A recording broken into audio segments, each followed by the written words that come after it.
Olá, senhoras e senhores, eu sou Oswaldo Meza e hoje no podcast Na Mesa com o Meza eu falo com ele que já foi vereador, já foi deputado estadual, já foi prefeito de Campo Grande e quase governador.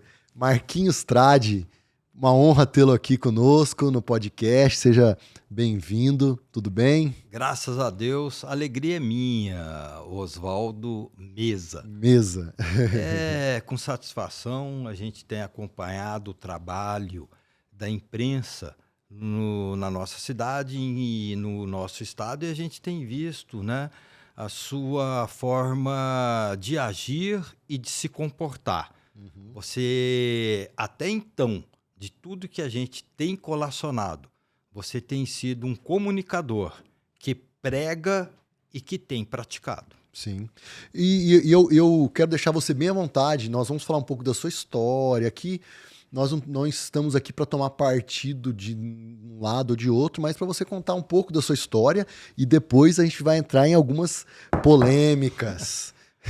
A gente está à disposição para qualquer tipo de pergunta e colocação, porque o homem, quando ele se submete a se tornar um agente político, ele se torna público.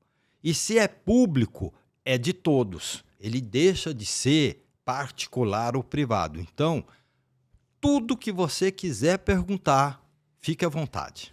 Marquinhos, você nasceu e foi criado aqui em Campo Grande mesmo. Exatamente, nasci na maternidade Cândido Mariano, 2 dias depois do aniversário de Campo Grande. Olha só. 28 de agosto. Os seus pais vieram do Líbano? Como que foi? Exatamente. Os meus pais não vieram do Líbano, mas os meus avós, sim. Cônsul Assaf Tradi, quem que é? Cônsul Assaf Tradi é o meu avô. Seu pai avô. do Nelson Tradi, do Ricardo Tradi, do Marcelo Tradi e da Norma Tradi, todos em memória. E o meu avô era um vendedor ambulante. Olha só. E ele estabeleceu uma loja de armarinhos em Aquidauana. E em Aquidauana, ele conheceu a minha avó, que foi a esposa dele, a Margarida Maxud Tradi. Olha só, Da então família Maxud. William Maxud também é... Meu primo e irmão. Olha só que bacana, né? E os Mandetta? Tem também a parte dos Mandetta, né? A minha mãe, né, é Terezinha Mandetta Tradi, irmã do Hélio Mandetta, irmã da Ítala Mandetta, Maxud, irmã da Eda Ciufi, já em memória, e irmã do Onofre Mandetta, também em memória.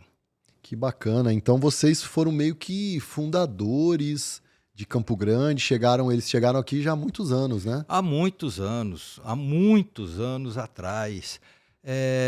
Não fundadores, mas... Eu falo que pegaram a parte de crescimento, né? Com certeza absoluta. Expansão, né? Porque se não morava... fosse os libaneses aqui, a gente não tinha tantas coisas que nós temos, né? De comércio, né? Não apenas os libaneses. Campo Grande sempre foi uma terra abençoada.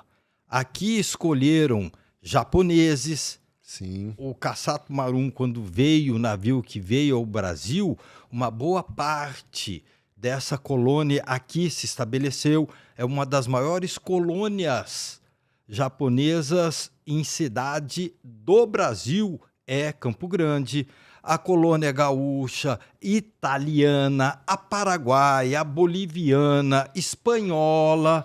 Tem muita gente aqui dessa corrente, né, que hoje forma uma miscigenação de povos que tem um coração, que chama Campo Grande. Porque Campo Grande não é grande só no nome, não.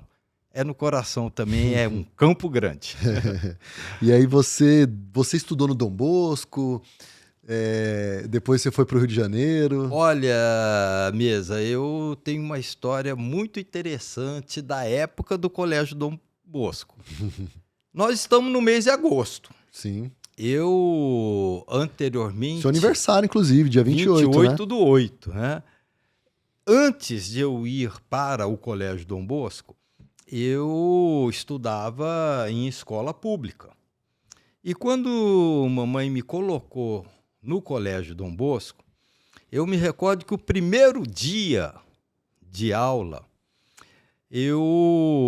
minha mãe me aprontou inteirinho, era cabelo com trim, todo arrumadinho, era uma pomada. Tipo gel? Ih, deixava seu cabelo duro igual uma lança. Aí, Conga, usava conga. que chute. Que chute. Rapaz, parecia esses pneus de carro novo, sabe? Ficava cheirando. Que chute, você amarrava ele por baixo. E eu era muito pequenininho. E no Colégio Dom Bosco tinha fila. E eu me recordo que o padre Arlindo, um padre que andava com um sino na mão, batendo a sineta, na hora de que os alunos deveriam subir para a sala de aula, no primeiro dia, o padre Arlindo pegou o microfone e disse o seguinte, Mesa, vou fazer uma pergunta de boas-vindas aos alunos que vão começar o ano letivo. E quem acertar a pergunta vai ganhar um presente. E eu sempre, né, você foi comunicativo? Competitivo. Eu falei, eu vou ganhar esse prêmio. E o padre Arlindo lá pergunta, primeiro que responder vai subir na sala do diretor para ganhar seu prêmio. O que se comemora no mês de agosto? E eu, já levantei a mão. Ele falou, quem é você? Falei, eu sou o Marquinhos Trade. É um aluno novo. Mas vamos lá então, o que se comemora no mês de agosto? Eu falei, é o mês do cachorro louco. Foi essa risada que ele deu. Rapaz, esse padre falou, sobe para a sala da direção.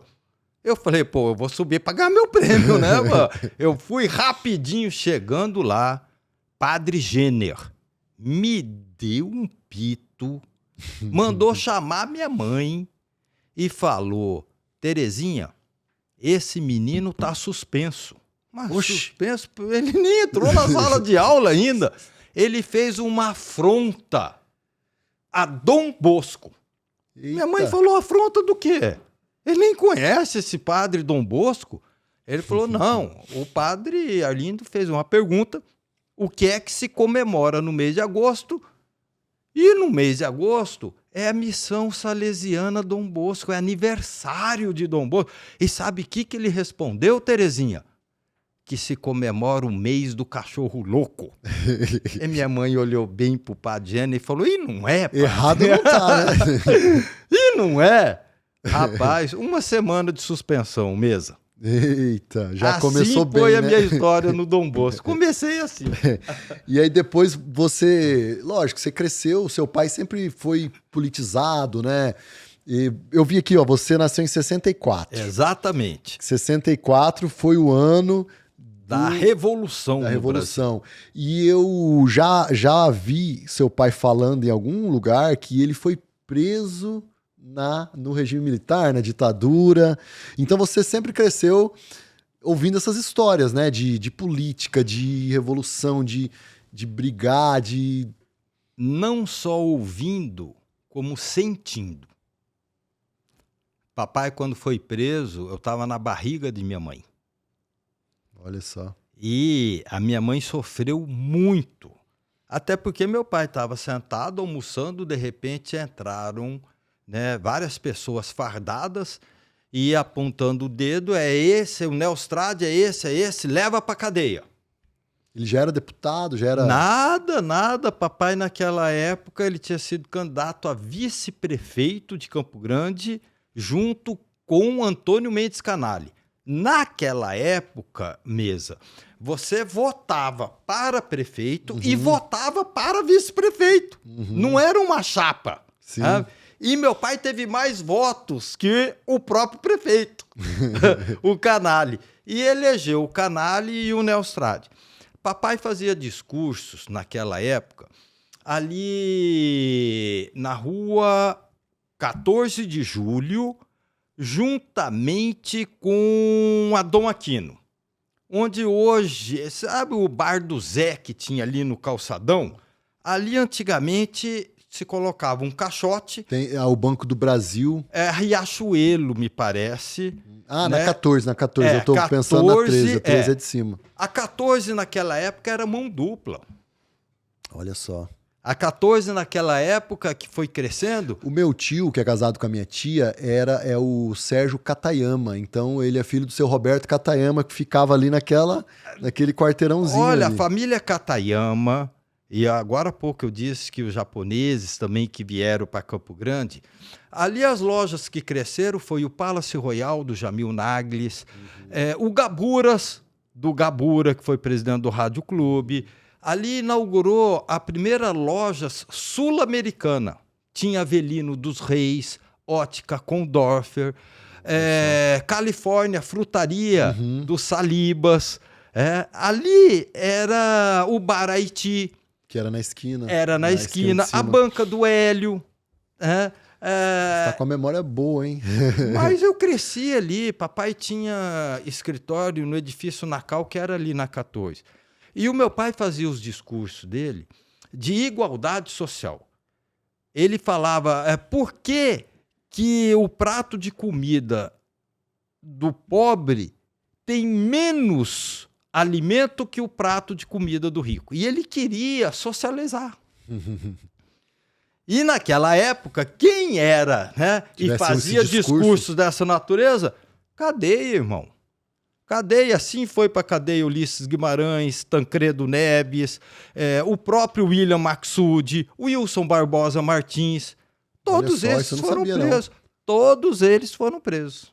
Olha, Campo Grande tem uma história rica, né? Olha, politicamente falando, né? O Campo Grande, como eu disse anteriormente, Mesa, é abençoada por Deus. Se você olhar que José Antônio Pereira, quando fincou ali os primeiros pedaços de madeira, ele fincou ali onde é a Norte-Sul. O Juvencio César da Fonseca lá deixou um monumento... do museu, né? Lá em cima. Não, o monumento Carro de Boi ali foi exatamente naquele local ali que José Antônio Pereira fixou o bairro... Amambaí é o primeiro bairro da cidade que fica ali na região. Olha só, hein? Então, aí você depois foi fazer direito no Rio. Você passou a temporada estudando Rio de Janeiro, também tem uma cultura jurídica rica, né? Olha, naquela época, passar no vestibular era algo assim tão era um evento, espetacular, né? Que até carro os pais prometiam para os seus filhos. E eles prometiam carros mesmo. Se você passar, eu vou te dar um carro 0 quilômetro. E o centro de estudos do Brasil naquele momento era o Rio de Janeiro. E muitos campograndenses e sul-mato-grossenses iam para o Rio de Janeiro fazer a faculdade. Eu prestei um vestibular na Sesgran Rio, que era a empresa que fazia o vestibular na época. Existe ainda, né? Existe, mas hoje em dia já está bem... Tem o ProUni, né? Tem o Enem, bem já... não se mutilado. Não se usa mais o vestibular como era antigamente, né? Exatamente isso que você falou. Hoje as oportunidades aumentaram bem mais. Antigamente, alguém que vinha de uma escola pública, era muito difícil entrar numa escola federal. Eu tive o privilégio de ser aprovado na Universidade Federal do Rio de Janeiro. Tive como calouros hoje o desembargador Sérgio Martins. Olha só. Tive como colega calouro o hoje desembargador Fábio Possicchi Salamene. Então, foram pessoas que marcaram época e que, com certeza, gravaram o seu nome na memória da nossa cidade. E aí você ficou 4 anos, você morou... 5 anos, 5 anos.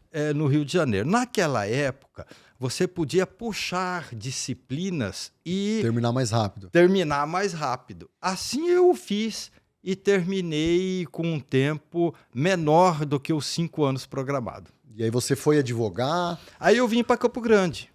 Vim voltou para pra cá. Campo Grande na metade de 1986, praticamente formado. Eu vim para cá em abril ou maio de 86.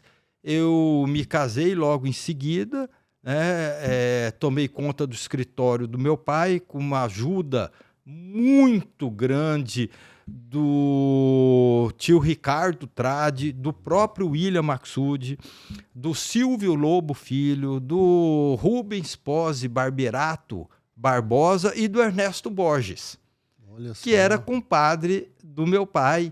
E na sala também tinha o Pierre Adri e o Anuar Salamene. E o grande, né, Ricardo Tradi, grande jurista, ele tem aquele caso que virou livro de uma carta psicografada, eu acho que tá até lá no TJ, né? Exatamente, é um caso emblemático que foi história do Fantástico e de várias revistas de nível internacional.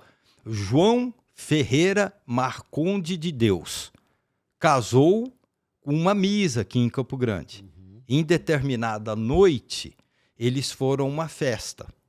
E, ao retornar para casa, o João de Deus, por morar num local onde só tinha casa dele e ao redor era um matagal, ele costumava levar um revólver. Quando nessa noite, isso retrata e revela o processo, ele chegou na casa e, ao retirar o revólver que estava envolto a um saco plástico, teria enganchado, disparado e o tiro acertou bem aqui na Gleide. Que é a esposa, A Miss. esposa, era a esposa dele, a Miss. Aí, uma luta judiciária. A Gleide ficou uns 10, 15 dias em estado de coma. A família não acreditava em tiro acidental. Ele dizendo que era tiro acidental. Até que surgiu uma mensagem psicografada do... Mas aí ela veio a óbito. Ela veio a óbito. Ela faleceu Depois de 15 dias. depois de uns 15 dias. E aí veio uma mensagem psicografada de Francisco Cândido Xavier. Olha só. Chico Xavier. E o processo conta histórias assim, a favor e contra, né? A defesa a favor e contra a acusação, por exemplo. Isso foi em que ano? Ai, isso Você já estava formado? Não, Não, não né? estava formado. Foi na década de 80, viu? Surge uma enfermeira que teria dialogado com a Gleide através de sinais e ela teria dito para essa enfermeira, num piscar de olhos, que o tiro foi acidental. Olha só. A mensagem psicografada revelava tiro acidental. E, ao final, ele foi condenado a uma pena de homicídio culposo, como se o tiro fosse acidental. Interessante, né? E aí você voltou em 86, de 86 a 2004, quando você disputa a sua primeira eleição para vereador, você advogou, construiu sua família, você tem, eu acho que... 4 filhas. 4 filhas? Todas mulheres. É. Eu não sabia que tinha. Eu sabia que você tinha, acho que 2 ou 3. Não, 2 do primeiro casamento. Ah, Eu casei pela primeira vez, eu fiquei casado de 87 até 2001.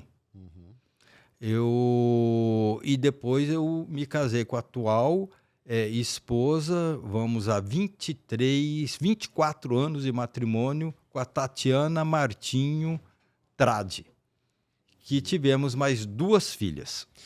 Aí em 2004, qual que foi o divisor de águas para você falar, quero seguir a carreira do meu pai? O Nelsinho já estava na política? O Nelsinho já Ele era... é mais velho, né?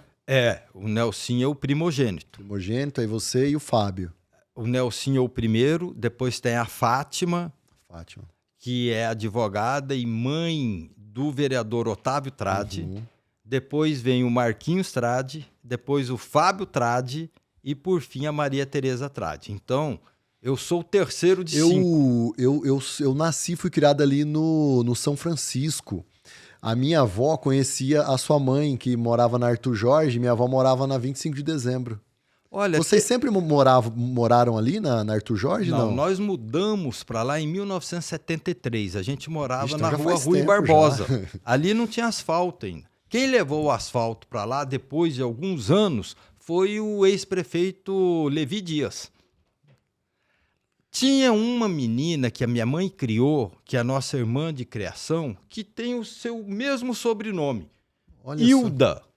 Mesa. Deve ser parente. Hilda Mesa. Ela tem até 2 meninas, uma trabalha no Tribunal de Justiça, no gabinete de um desembargador. Vou perguntar para minha avó, porque Mesa ou é com S, com Z ou com 2 E, é tudo parente. Hilda Mesa Vaca Torres.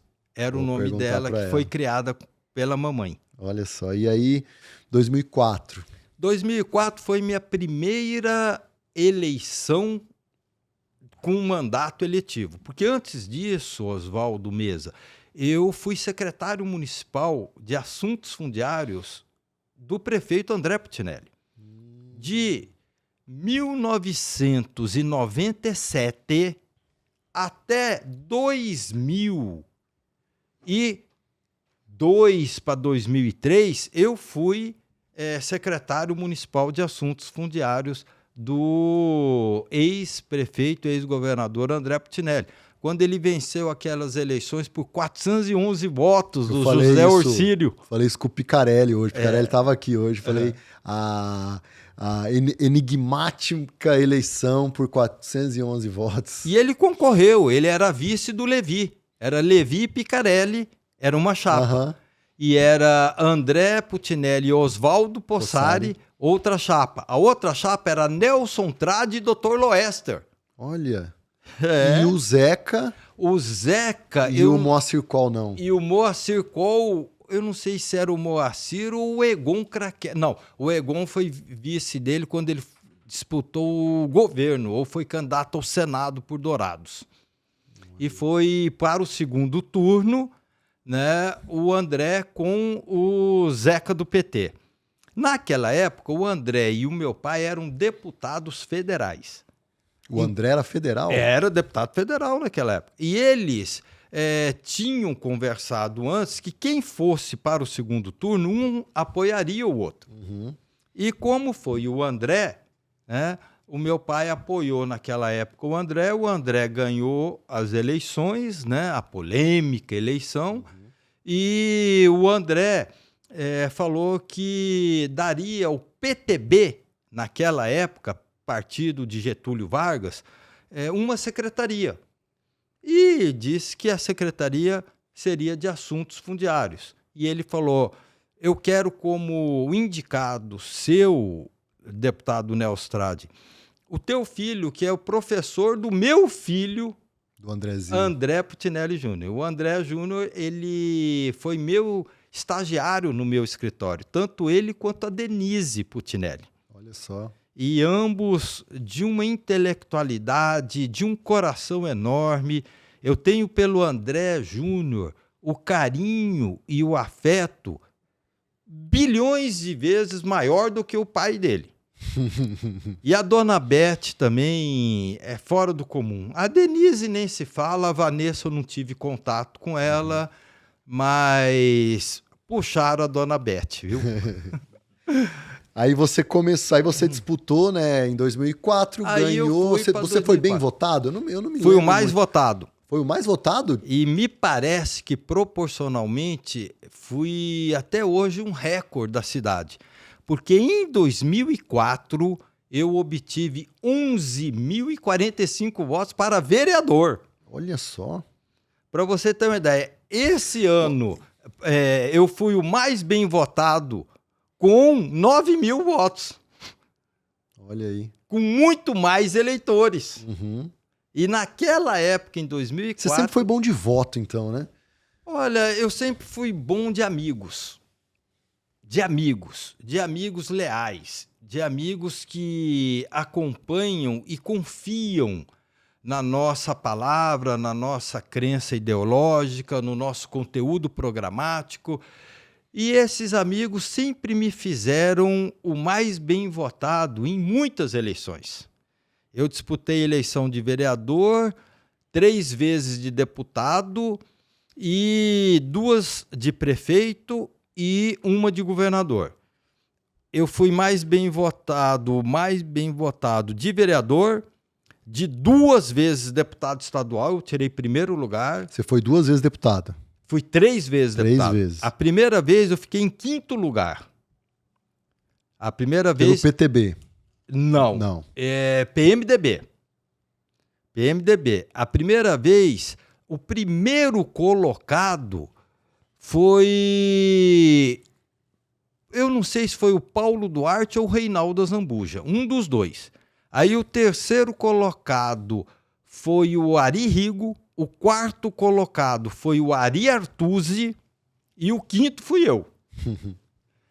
Das outras então, vezes... se pegar de Campo Grande, porque o Ari Rigo e o Ari não, Artuzzi... de Campo Grande eu fui mais bem votado. Em todas as eleições aqui, eu fui mais bem votado. Inclusive essa última para governador, que não me deixaram disputar diante de uma armação Calma, nós vamos chegar nesse assunto. Criminosa que fizeram contra mim. Mesmo com tudo que fizeram contra mim, eu tive mais votos que o governador atual. Que o Riedel aqui... Se fosse eleição só em Campo Grande, com tudo aquilo que eles fizeram, o Riedel nem para o segundo turno ia. Eles ganham no interior. Sim. Marquinhos, então vamos lá. Eu quero fazer algumas perguntas para você agora. Vamos embora. É hora do malhete, né? Para quem da área jurídica, isso aqui chama malhete. Eu quero fazer algumas... Eu vou te fazer uma pergunta e você responde. Se você não quiser responder... Vamos lá. Pandemia. Na pandemia, você teve uma boa atuação, sempre presente. Algumas pessoas ficaram bravas por conta de fecha tudo. Você deu uma declaração falando, não, depois a gente vê economia, vamos imprimir dinheiro. E muitos empresários, muitas pessoas ficaram bravas. O que você me diz? Você conseguiu enfrentar da forma que você gostaria a pandemia? Como prefeito? Mesa, todas essas pessoas que ficaram bravas, hoje estão vivas. Olha só. E naquele momento de tempo, embora a pandemia pegasse todos de surpresa, tinha uma pessoa que já sabia que ia acontecer isso. Deus. E Deus foi tão generoso comigo, como sempre ele foi, eu que não sou com ele. Eu que falto com ele. Nós somos falhos, né? Eu que falto com Deus, mas ele nunca virou as costas para mim. Ele colocou uma pessoa como ministro da Saúde, que era meu primo, irmão, Luiz Henrique Mandetta. Então, eu tive para Campo Grande... Um excelente ministro que, na minha opinião, o Bolsonaro errou de ter brigado com ele. Não foi o Bolsonaro, foram os filhos do Bolsonaro. O Mandetta fala isso. Né? O Mandetta fala, Marcos, dentro da casa, na reunião, no almoço, o Jair Bolsonaro estava até pronto para adotar as medidas de cautela. Os meninos não deixaram. E os meninos se revoltavam contra aquilo. Os meninos estão aí até hoje, né? Então, você vê, causando as mesmas polêmicas, né? Que traz um certo desgaste para o pai. Porque muitas coisas ali não precisava passar por desgaste. Tanto Sim. é que muitos bolsonaristas apontam o que os filhos tiveram uma parcela de culpa na derrota do pai, né? Os filhos e os aliados, a própria Carla Zambelli com aquela prisão, com um revólver na mão, dia antes da eleição, correndo. Aquilo ali tirou 1 ou 2 pontos percentuais do Jair Bolsonaro, que com certeza o consagraria como presidente da República. Ah, com certeza. Reviva Centro. Muitos empresários falam que o Centro está fechando, as lojas estão fechando porque ficou ruim o Centro depois do Reviva. Olha, eu não vejo que uma empresa ali na 14 de julho tenha sofrido um abalo a ponto de fechar, porque nós reformamos e colocamos o melhor na 14 de julho do que era antigamente. Uma reforma foi para melhor. Tem um detalhe que muitos talvez desconheçam. Nenhum tijolo, nenhuma pedra, nenhum poste de luz foi colocado na 14 de julho ou arrancado da 14 de julho sem autorização da CDL, do diretores lojistas, na pessoa do Adelaido e da Associação Comercial. Todos os detalhes foram sentados na mesa e resolvidos e solucionados em conjunto. Nada foi feito de maneira unilateral pelo prefeito Marquinhos Strade. Nós tivemos o acompanhamento da Associação Comercial, da CDL, em todos os atos da 14 de julho. A 14 de julho, que tinha manilhas embaixo da sua rua de 1930. A 14 de julho... Inclusive tem muitos libaneses ali no perímetro entre, eu acho que é Antônio Maria Coelho, com a Barão, não sei... aquelas lojas de roupas de bebê, né? Tecidos, armarinhos, principalmente ali na Calógeras. Não foi a reforma completa da 14 de julho que fez com que alguns fechassem as suas portas. Você acha que a criação de, por exemplo, os bairros... Cria-se um bairro, depois o bairro mesmo se organiza, criam-se pequenos centros, isso esvazia o centrão de Campo Grande? Será que foi esse o motivo? Mesa, Campo Grande não é diferente das outras grandes capitais do Brasil.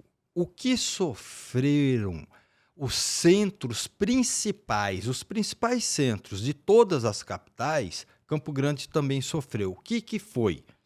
Começou a ficar antigo, velho, sujo. E aí surgiram shoppings.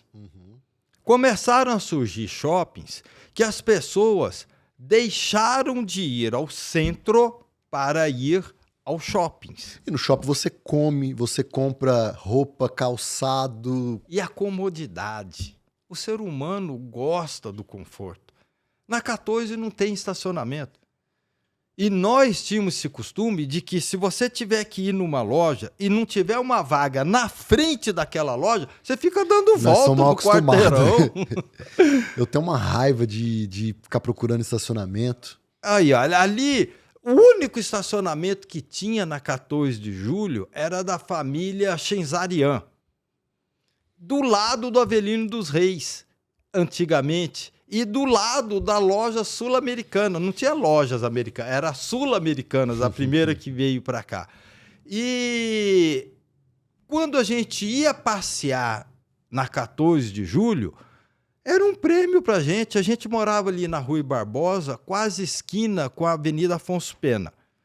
Minha mãe dava banho na gente para ir na 14 de julho. Hoje você dá banho nos seus filhos para ir para o shopping.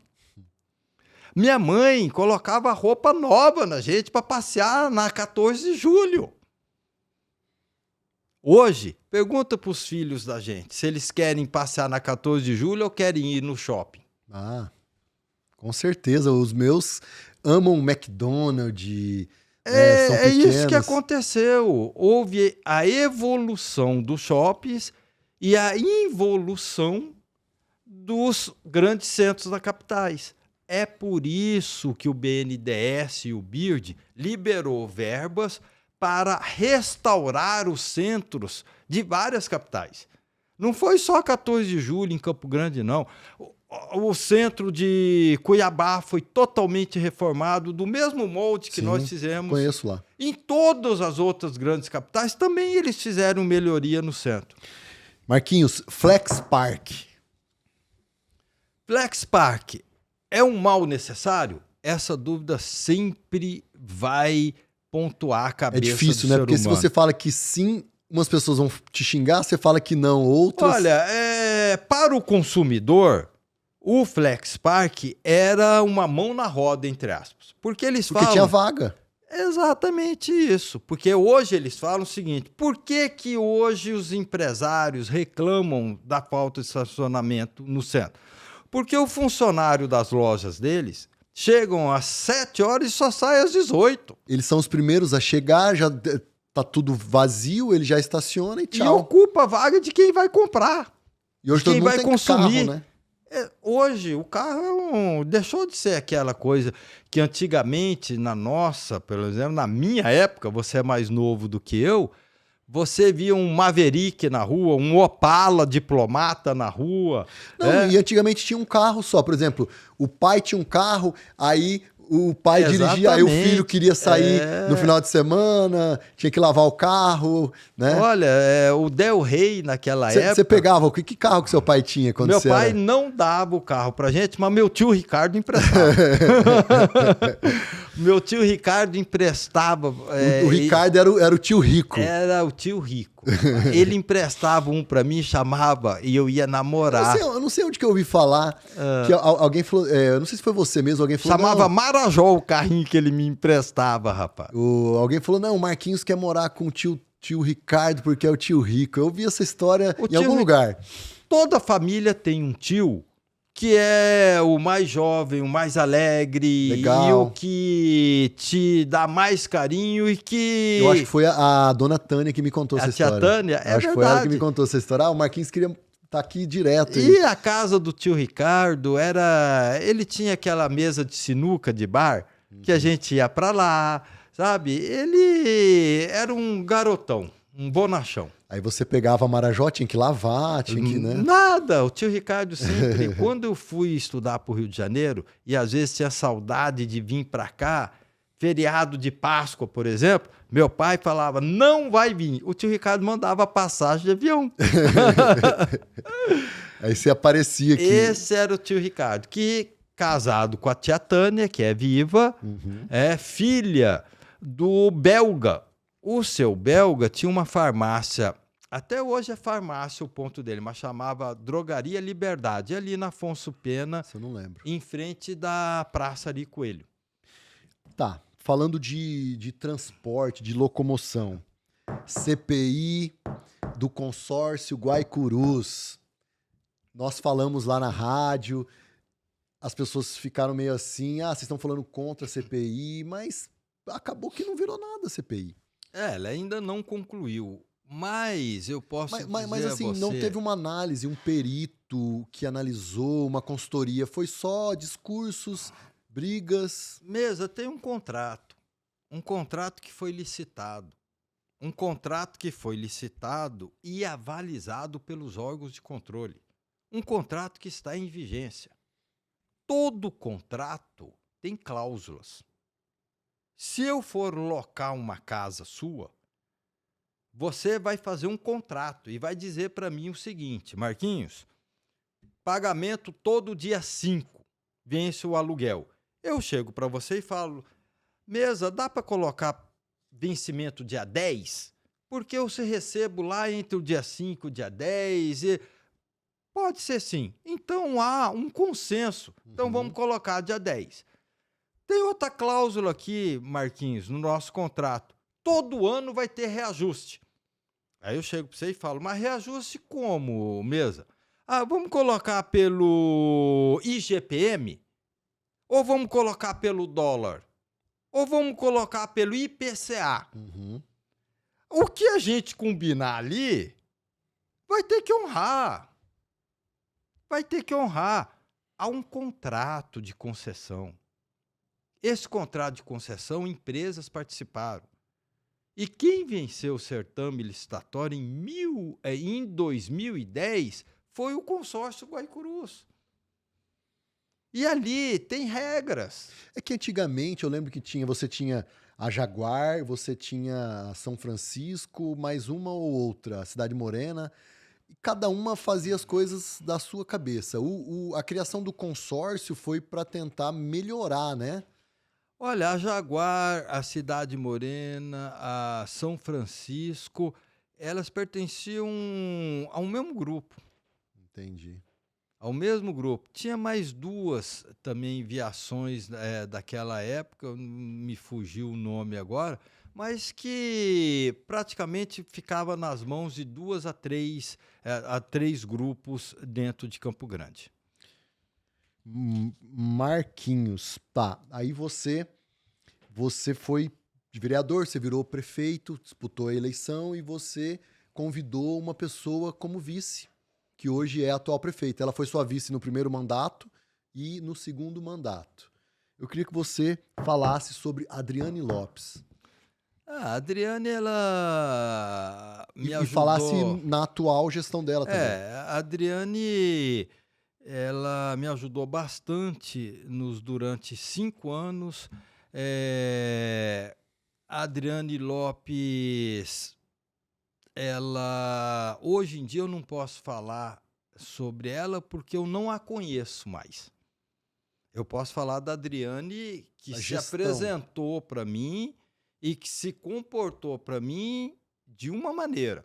Uhum. E essa maneira que ela esteve ao meu lado, ela foi, sim, companheira, ajudadora, participou das duas gestões, ela tomava decisões administrativas ao meu lado, ela indicava secretários, ela participou ativamente da gestão. Com certeza absoluta, ela participou ativamente da gestão. Mesa, não tinha sala de vice-prefeito dentro de Campo Grande. Quando teve a ruptura entre Bernal e Olarte, o Bernal... Você pegou um caos também, né, quando você assumiu, né? Mas Deus nos ajudou e a Adriane também foi parceira, sabe, para reconstruir Campo Grande. A primeira coisa que eu fiz foi construir uma sala de vice-prefeito na frente da minha, no mesmo andar. Não coloquei ela abaixo, ou acima, ou em outro local. Eu coloquei ela no mesmo prédio, na frente da minha sala. Eu coloquei ela. Então, todas as tomadas de decisões eram feitas juntas, eu e ela. Eu não fiz hoje como ela fez, que a vice dela falou, sai daqui do prédio porque eu não quero ser perto de mim. Você vai lá para outra secretaria. Eita! E a outra tá tomando conta lá, né? E a Adriane que indicava também secretários. Por exemplo, a Secretaria de Assistência Social, ela indicou o José Mário. No início, ela indicou a Angélica Fontanari, que ela própria pediu para que eu a remanejasse para outro local. E depois ela indicou o José Mário, que hoje é o diretor da AGEREG, da Agência de Regulação do governo dela, que permanece até hoje do lado dela. Ela participou, sim. Ela participou de todos os atos. E a gestão dela hoje tá quebrada, tá sem grana, não tá conseguindo gerir? Olha, as dificuldades que ela tem enfrentado, todos os gestores vão enfrentar. Agora, o que a gestão dela está realizando é que me preocupa no futuro com até a liberdade dessa prefeita. Até com a liberdade dela. Desviar 156 milhões da saúde. Todos os jornais estão noticiando isso. Isso não é pedalada, isso não é pedalada, isso é crime. Crime. Ela fez gastos, ela executou gastos sem previsão na lei orçamentária. Tem um artigo do Código Penal, artigo 359, letra D, que fala que isso é crime financeiro. Isso não é pedalada. Isso é crime financeiro. E vai, como você disse, logo, logo vai estourar isso daí. Não tem como não estourar. Sim. Hoje tem órgãos de controle, tem Ministério Público, tem tribunais de contas, tem conselhos e vai estourar. Não tenho dúvida que logo, logo vai ter surpresas extremamente negativas para essa gestão. Marquinhos, aí você estava como prefeito e foi disputar a eleição para governador. Quem que era o seu vice? Era a esposa do Felipe Orro, a Viviane Orro, a doutora Viviane Orro, médica, né, de alta complexidade da Santa Casa. Entendi. Aí você foi disputar para governo, você estava bem nas pesquisas, você estava fazendo uma campanha como você sempre fez, honesta, justa. De repente, sai nos jornais uma acusação de assédio, uma acusação de estupro, de várias coisas. Eu queria saber como que você, primeiramente, como você se sentiu, porque isso não fere só a sua imagem como homem público, mas a sua honra como pai, como, né, Olha, homem, como filho. eu já sabia a maneira dos meus adversários mexerem no tabuleiro para obterem o objetivo deles. Principalmente esses que hoje continuam no poder. Aliás, já vão aí para mais de 1,5 décadas comandando o estado de Mato Grosso do Sul. Mas houve indícios de materialidade? Até hoje eu não fui ouvido, Mesa. E tudo está arquivado. Eu fiquei sabendo que a delegada fez o que fez e depois ela foi promovida.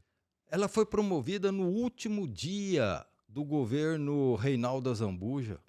O último dia da publicação do Diário Oficial promoveu a delegada. E sabe onde ela está hoje? No gabinete do Riedel. E ela foi na mídia, eu vi ela na TV falando. Ela não só foi na mídia, como ela orientava as meninas, garotas de programa, a como deveriam me acusar. Está no áudio, está dentro do processo, tem a voz dela, tem o telefone particular dela, gravado quando nós quebramos o sigilo telemático. Está lá, está gravado. Todas as orientações. 4 garotas comparecem. Sabe aonde? Não foram numa delegacia. Elas compareceram na Corregedoria Geral. Não foram na DEAN? Não foram na DEAN. Oxi. E elas não se conheciam entre si, e as 4 dentro de um carro, levadas... Falaram a mesma... Levadas, sabe por quem? Quem estava dirigindo? Quem? A secretária particular de Carlos Alberto de Assis. Eita, isso é grave. Cíntia Aparecida Loureiro Batista. Isso é grave, hein? Sabe quem é Cíntia Aparecida Loureiro Batista? Não.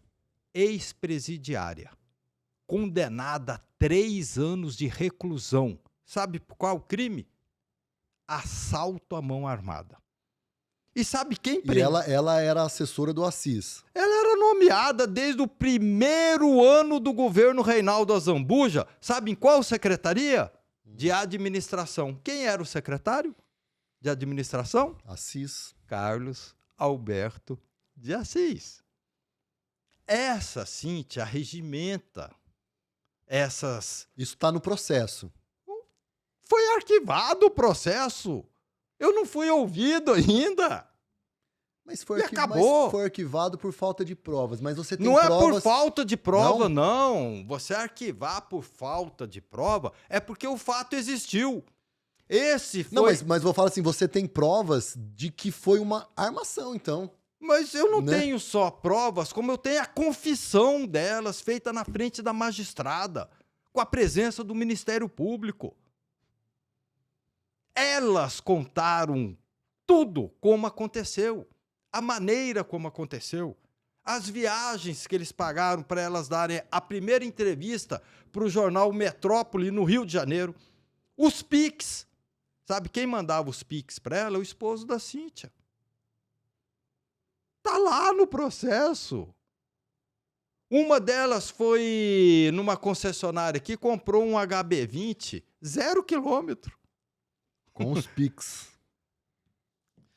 Você... Tá tudo dentro do processo. Como que tava? Vamos lembrar Vamos lembrar do cenário. Era você disputando... Era eu e o André Putinelli. Era Marquinhos Trade e André Putinelli. Começou... Sempre liderando as pesquisas. Uhum. Tá? E em terceiro, vinha a Rose Modesto. E depois vinha, ora, o Riedel... O Riedel tava empatando com o Contar lá Era o Riedel, Contar... Lá na lanterna, né? Riedel e Contar. E tinha a menina do PT também, a Gisele? A Gisele Marques. Tá. Era mais ou menos isso. O André e eu alternando nas primeiras colocações, tipo... André 25, Marquinhos 23, Rose 19, Riedel 15, Contar 11, Gisele 9. Sempre era mais ou menos assim. Só que aí também teve aquela fala do Bolsonaro, que a Soraya ficou perturbando o Bolsonaro. Isso aí foi 3 dias antes da eleição do primeiro turno. 4 dias antes da eleição do primeiro turno, teve uma pesquisa do antigo Ibope da Rede Globo, que saiu na TV Morena. Vocês podem acessar o Google e ver, que dava o André com 24, eu com 21 e o Riedel com 18, a Rose com 17 e o Contar com 15. Então estava quase um empate técnico Eu entre e os o três André. primeiros. Exatamente. Mais ou menos quase um empate técnico. Quando o Bolsonaro pediu para o Contar, aí, companheiro, ele saiu lá de baixo e explodiu de voto. Mas só que o Riedel tava lá embaixo. Mas então era para ser você, era para ser o Contar e o André, ou o Contar e você. O que aconteceu com o PSDB? O interior. Mato Grosso do Sul tem 79 municípios. Mais de 40 deles têm menos que 25 mil habitantes. Sim. Desses 25 mil, 12 mil são eleitores. Desses 12 mil, 5 a 6 mil são funcionários públicos. Das prefeituras. É o prefeito que determina. Hoje, vai ver quantos prefeitos tem o PSDB. Quase todos. Então, na capital, eles não ganham eleição. Você viu? Eles lançaram um candidato agora, aqui na capital. O PSDB nunca governou Campo Grande. Aonde chega a informação e aonde quem conhece esses do PSDB sabe que não vota neles. Campo Grande e Dourados nunca quis eleger o PSDB. Aí você pode dizer, mas o Marçal agora ganhou lá. O Marçal ganhava com qualquer sigla lá. O Marçal, ele é fora da curva, né? Não, ele ganhava com qualquer sigla lá. Com qualquer sigla lá ele ganhava. Lá não foi o PSDB que ganhou, foi o Marçal que ganhou. Sim. É a mesma... Aqui em Campo Grande, eles não ganham. Por quê? Todo mundo sabe quem é. Você já viu um gestor que sai de um governo com todos os bens sequestrados? que a justiça determina a apreensão dos bens para garantir eventual indenização por desvio de dinheiro do governo? E não é pouco bens, não, né? Ah, Muita coisa, né? companheiro. Mas por que que a justiça faz isso? Por antipatia? Ah, lógico que não. Há indícios, existem impressões digitais fortes, fortíssimas. Tudo que eles fizeram contra mim, nunca a polícia teve no meu apartamento, ou na minha casa, ou no meu escritório. Mas, Eles já Marquinhos, foram acordados pela polícia. como que foi chegar na sua casa quando saiu essas notícias, olhar para a sua família, cara? Isso deve ter sido humilhante, né? Não, não foi humilhante. Seria humilhante se fosse verdadeiro. Eu imediatamente chamei minhas 4 filhas, minha esposa e o meu genro e disse para eles: acreditem em mim, porque o que eles estão fazendo, eles fizeram isso com o Odilon Oliveira. Eles iam perder a eleição para o Odilon até que eles contrataram um tal de Gideão dizendo que o Odilon roubava os alvarás da Justiça Federal. Ficava com os bens sequestrados, né? O doutor Odilon, 5 dias antes do segundo turno das eleições aqui em 2018, o William Bonner e a Fátima Bernardes falaram 5 minutos contra o doutor Odilon. Cara, aquilo foi um estrago. E ele perdeu por 2 ou 3 pontos percentuais. E hoje se viu que o Gideão mentiu. Eles fizeram isso com o Contar também. Usaram a esposa do Contar, falando que dava cheque sem fundo, que ela era uma picareta. Uhum. Olha, eles agem assim. Eles fizeram isso com o Bernal. O Bernal não E foi provado depois. O Bernal era um homem público igual o Marquinhos Trade, que tinha simpatia da camada menos favorecida e não comia nas mãos desse grupo. E quando ganhou a prefeitura, conta todos eles. E quando não come nas mãos deles, eles fazem isso. Eles fazem isso. É para defenestrar, é para humilhar. Machucam. Uns eles conseguem matar. Mas eu fui ferido. E vou disputar e vou tomar ainda o governo desse grupo que está aí. Você vai disputar para governo. A 2026? O tempo vai mostrar. Eu venho, se tudo transcorrer normalmente e com as bênçãos de Deus, eu venho a deputado estadual, depois eu penso a prefeitura de Campo Grande e aí eu venho ao governo do estado para mostrar como é que se governa com as mãos limpas. Marquinhos, eu queria que você, para a gente finalizar, se você pudesse voltar no tempo e falar com o Marquinhos, que cresceu ouvindo o pai militar, o que você falaria para aquele Marquinhos? E o que você falaria para os seus filhos se fosse seu último dia aqui?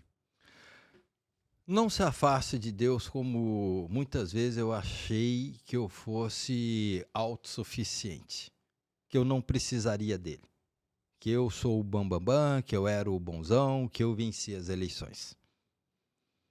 Nunca se distancie de Deus. Esse é o meu maior erro. Foi a sua fé em Deus que te sustentou quando você foi acusado de tudo que... Foi Deus que me colocou como vereador, como mais bem votado, como prefeito. E foi Deus que me sustentou. E foi Deus que fez com que essas meninas voltassem atrás e revelassem todos os nomes dessas pessoas. Tem garota que apontou o dedo me acusando, que chegou na frente da magistrada e citou o nome do ex-governador envolvido no esquema, que eles abriram uma mala de dinheiro para elas. Ela fala o nome, ela fala o sobrenome. Ela fala o nome e o sobrenome. E olha que uma juíza mulher arquivou tudo. E olha que em crimes sexuais o que prevalece é a palavra da vítima. Sim. E só com a palavra da vítima, tudo foi arquivado. Marquinhos, muito obrigado. Vamos marcar próximos, Vamos sim, se próximos Deus quiser. podcasts, debates. Gostei muito de tê-lo aqui. Foi uma honra para nós. Quais são as suas redes sociais? É Marquinhos Tradi? Eu tenho o Instagram, né? Marquinhos Tradi. O que eu gosto mesmo é do telefone, o WhatsApp, o celular comigo, não é com assessor. Eu sempre fui acessível. Eu sempre estive perto. Se dá, se não tem condições, eu falo que não tem. Uns saem satisfeitos, outros saem satisfeitos. Pessoal, muito obrigado. Deixa seu like, seu comentário. Obrigado, Marquinhos. Obrigado você. E até mais.